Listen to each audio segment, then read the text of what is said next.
Hey everyone, is retirement still a distant dream or just not in the budget yet? Or maybe you work remotely and you're looking for your next destination. Well, this video series is for you. We are exploring ideal locations for mini retirements or extended stays. Whether you can get away for a month or 3, I've got some amazing destinations lined up for you. And today we're starting with San Miguel de Allende. So let's dive in. Let's get visas out of the way. When we're talking about Mexico, US to Mexico, it's a breeze. You can stay for up to 180 days without a visa. Just make sure your passport is valid for the duration of your stay. You're good to go. So let's get into where you're gonna live. There are several rental options across different neighborhoods, each with its own unique charms and amenities. So let's break down some of the popular neighborhoods. First, we're going to start with Centro Histórico. I'm going to put a disclaimer right now. I do not speak Spanish. I have been trying to learn with my lisp and a different language. I'm going to butcher a lot of these. I'm just going to put that out there right now. So we're going to say city center. If you want to be in the heart of action, Centro Histórico is the place to be. This area is known for colonial architecture, cobblestone streets, a vibrant atmosphere.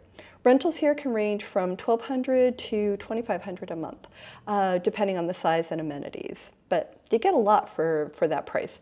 Most rentals come fully furnished, include utilities like water and internet, and the walkability, which I love, is very, very high here. So you basically go out your front door and you're right in the city. The next area is San Antonio. This is just a short walk from city center, and this is very popular with expats. It offers a quieter, kind of more residential feel, but you're still very close to all the main attractions. You can find rentals here as low as $800, going up to about $1,500 a month. Again, most are fully furnished and include utilities. This is also a very walkable area. Having a bike can be convenient, and we'll talk a little bit more about how to get around. The next place we have is Guadalupe. This is more an artistic kind of little neighborhood. Think maybe downtown Portland. I don't know that you can make that comparison. But anyways, very colorful murals, a creative community. Rentals can be as low as $700 to $1,200 in this neighborhood. Like many others that I've said, fully furnished, and the utilities sometimes are included. It is walkable, and there are plenty of local shops and cafes to enjoy. Now, if you prefer kind of a more upscale or maybe even just tranquil, Atascadero might be a good fit for you. This area offers stunning views and more spacious properties. I'm going to include a few here, or just a couple. Rentals here can range from $1,500 to $3,000, but as you can see, you could maybe buddy up with somebody because they are quite large.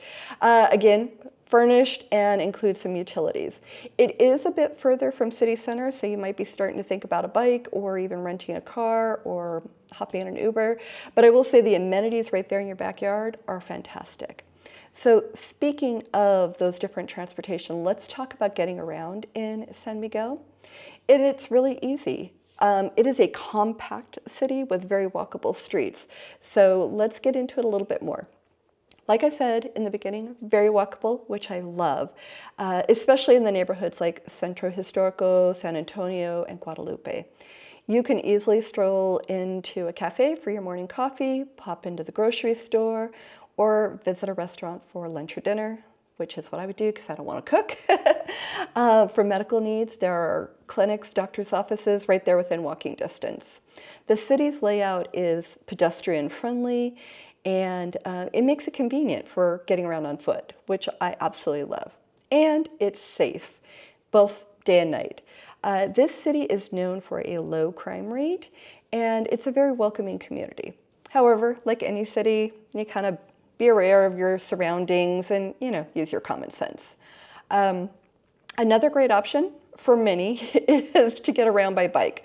My vertigo prevents me from the idea of balancing on 2 wheels, but for most people, San Miguel has several bike rental shops, and many residents and expats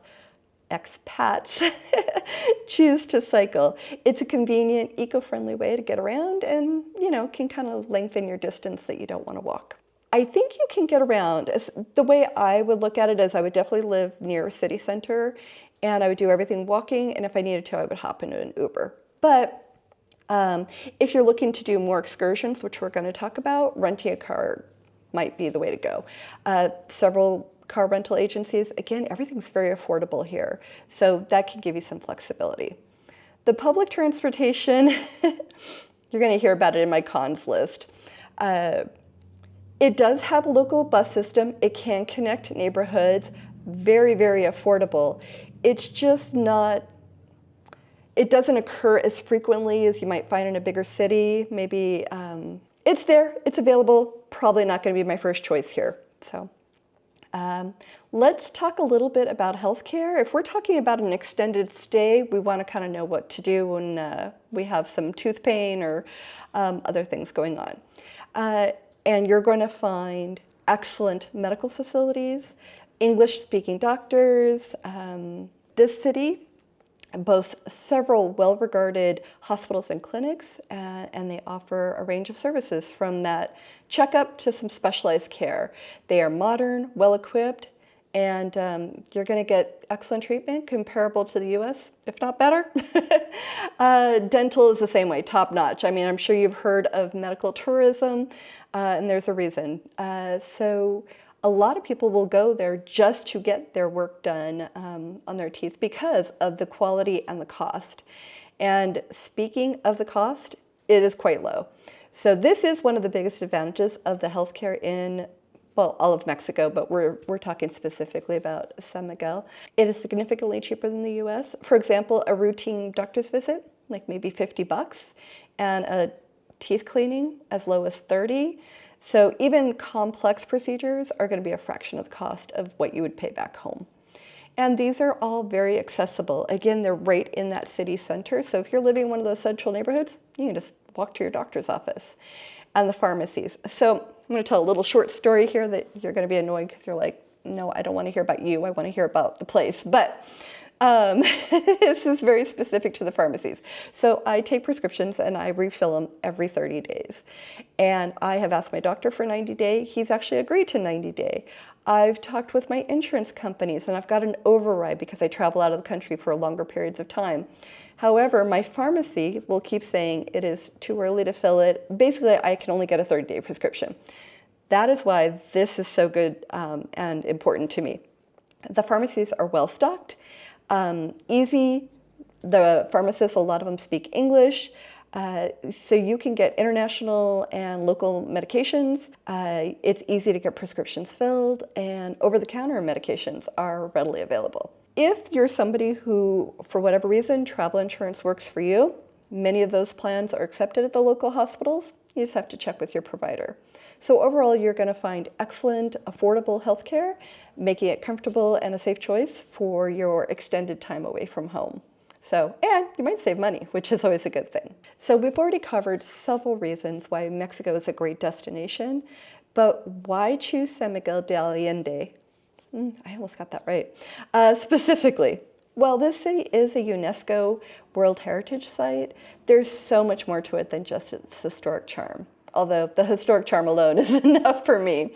So as a UNESCO World Heritage Site, San Miguel de Allende is recognized for its outstanding universal value. The city's historic center is filled with well-preserved colonial-era buildings, churches, cobblestone streets.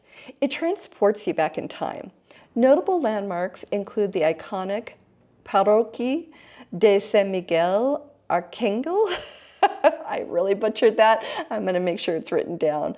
The beautiful Jardin Allende and the Casa de Allende Historical Museum. A lot of history. It's also a hub of cultural activities and events throughout the year. The city hosts major festivals offering that unique opportunity to immerse yourself in the local culture and traditions. It's also known for its art scene. You can explore numerous art galleries, attend live music performances, and participate in art workshops. There is even a renowned art and language school that attracts students from around the world. Life here, much slower, relaxed pace, making it an ideal place for an extended stay. You can enjoy leisure walks through the picturesque streets, spend your afternoon in little cafes, simply relax in one of the beautiful gardens. There's also a large, active expat community. So if you're looking at extending further, or maybe this would be a retirement destination for you, it is going to be really easy to meet new people, make friends. There are numerous social clubs, language exchange groups, volunteer opportunities. If you're looking for a book club, a hiking group, a social dinner club, you're going to find ways to connect with others. I think that is a pretty cool aspect here. I don't think I've said enough about the food, so let's get into it. The culinary scene is exceptional, with a wide variety of restaurants offering everything from the traditional Mexican cuisine to international. I don't know that I would ever get tired of Mexican cuisine, but if you're there long enough, it would be good to have international options, and they have it. So you can enjoy delicious meals at local markets, trendy cafes, high-end restaurants. The city is also home to several cooking schools where you can prepare authentic Mexican dishes. So this is an activity that's at the top of my list. I would definitely want to try that. Now, I kind of alluded to this earlier, but one of the best parts of an extended stay in San Miguel de Allende is you can use it as a home base and explore lots of parts of Mexico that maybe are typically further away from home, and now it's in your backyard. So we're going to start with La Gruta Hot Springs. This is just a 15-minute drive from City Center, and it is a perfect spot to relax, unwind, enjoy the warm, mineral-rich waters. You can even get a massage or a spa treatment. The next is Dolores Hidalgo. This is a historic town. It is about an hour's drive, which isn't bad if you're on an extended stay. It is known as the cradle of Mexican independence and offers a rich history, beautiful churches, and traditional Mexican crafts. Next up is Guanajuato.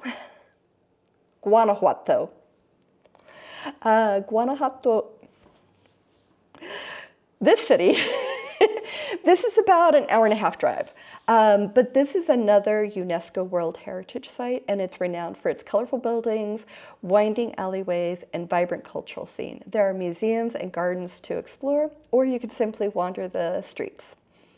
And then Mexico City. If you're up for a longer excursion, Mexico City, it's about a 3 or 4 hour drive, or you just go to Leon, the airport, and you have a really short flight.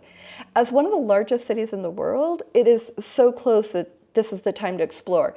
And there are endless opportunities here. World-class museums, lively neighborhoods like Roma and Condesa. Speaking of which, I will be spending a month in Condesa, and you can be sure that I will be creating a video. So please consider subscribing. All right, I got a little off task there. The next one is Querétaro.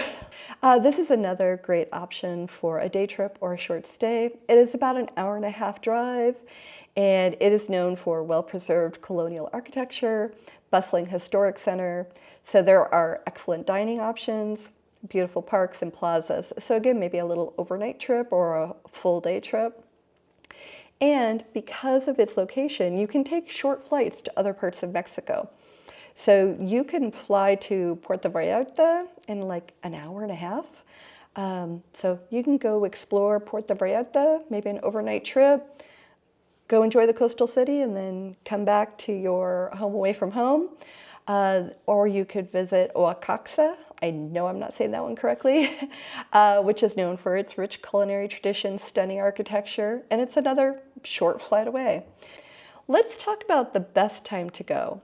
If we are remote workers or we're on a mini retirement, we don't have to follow those peak seasons, which can be a good thing. So the short answer is the best time to go is spring or fall. The weather is perfect, warm days, cool nights. This is ideal for being outdoors and enjoying everything. These seasons often offer the best weather conditions, and you can enjoy everything there is to offer. You avoid the summer and heavy rains. Plus, you'll find that there's going to be less tourists, so it makes it more relaxed and kind of more authentic. All right, I did talk about the costs a little bit when I was talking about where you could live, but just to get into a little bit more so you really understand just how affordable this could be, Everything from food, entertainment, lodging is quite affordable here. You can find, even if you're like me that doesn't want to cook, you can find a mid-range restaurant with a full meal, like $10. There is the higher end for maybe 20 to 30, but really you can shop for fresh produce, go to the local markets, get groceries, and you're going to save even more. You could probably get a week's worth of groceries for like $50. Entertainment, there's a lot that you can do that's low to no cost. The festivals, live music, art galleries. Now, if you want to go to a bar or a club, you are going to be looking at that $10 to $20, but there's so much here that you could do for minimal to no cost, and so that's nice. Overall, you're not having to deal with furnishing a place. Most of the utilities, there's amenities, food isn't bad.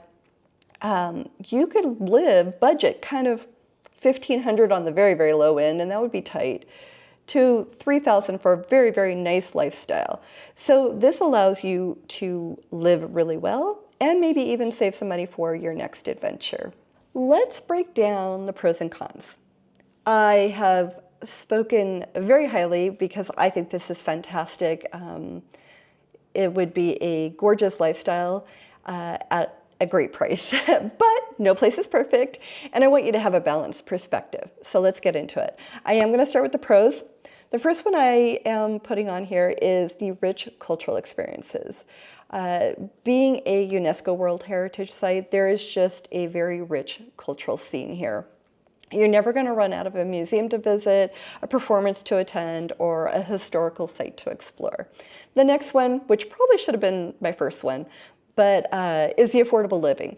You can live here really well at a significantly lower cost, comparable, well, not comparable to anything in the US, quite a bit lower. So the affordable housing, the dining, the entertainment, it just makes it possible to live well on a modest budget. This means you can enjoy a high quality lifestyle without breaking the bank, and maybe even save money for the next mini retirement. The next thing I have on my list is this is a very welcoming community. Like I said, there's a large expat group, but even the locals. And you don't have to worry about not speaking fluent Spanish. If you make any attempt, there is a lot of English speaking and very warm, welcoming atmosphere. And there are language exchange groups. So if you're there for an extended time, you can pick up some more Spanish. And the last one I have in my pro list is the nice weather, especially if you're there in the spring or the fall. The summer and winter are not too bad either, but the spring and fall are especially nice. Now, let's get into the cons or potential drawbacks. The first one I have is the tourist crowds. If you're still living that lifestyle where you're getting off when everybody else gets a break, you're going to find that it gets crowded, which is going to mean busier streets, longer waits at popular attractions. If you're going on those off-peak times, it's not even an issue, but again, something to think about. The slower pace of life, I talked about this earlier, and I think it's great, and I'm learning how to slow down. However, you might find this is an adjustment for you. So it is a slower pace, it is a smaller city. You might find it less stimulating. I don't think I would ever get bored walking the streets and seeing all the sights. However, it is just something to consider.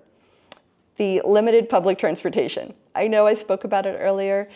It is very limited compared to many larger cities. And then I am going to put the language barrier as a con. And the reason why is I think it's so important for us as travelers to learn as much as we can about wherever we're going. What are the local customs? What are some please and thank yous in language, especially if you want to venture past city centers. And I didn't talk about this a lot, but as somebody who just recently traveled to Asia on a 13-hour flight, and then there was a 16-hour time difference, I will say traveling to San Miguel de Allende is easy. If you're anywhere near a major city, Dallas, Los Angeles, anywhere, you can catch a direct flight to either Mexico City or Leon, and then you would have that 3 or 4 hour travel time to get to San Miguel. The time difference, depending on which part of the states you live in, we're talking 1 to 2 hours. So it's going to make it really easy, 1, to get there, and then 2, to stay connected to friends, family, to be connected to back home. I think San Miguel de Allende is a perfect destination for an extended stay, from rich culture to affordable living to a warm community. It has a lot to offer, but I want to know what you think. Is Mexico on your bucket list? What site would you visit first? Let me know in the comments. As always, thank you so much for taking the time to watch. Happy travels.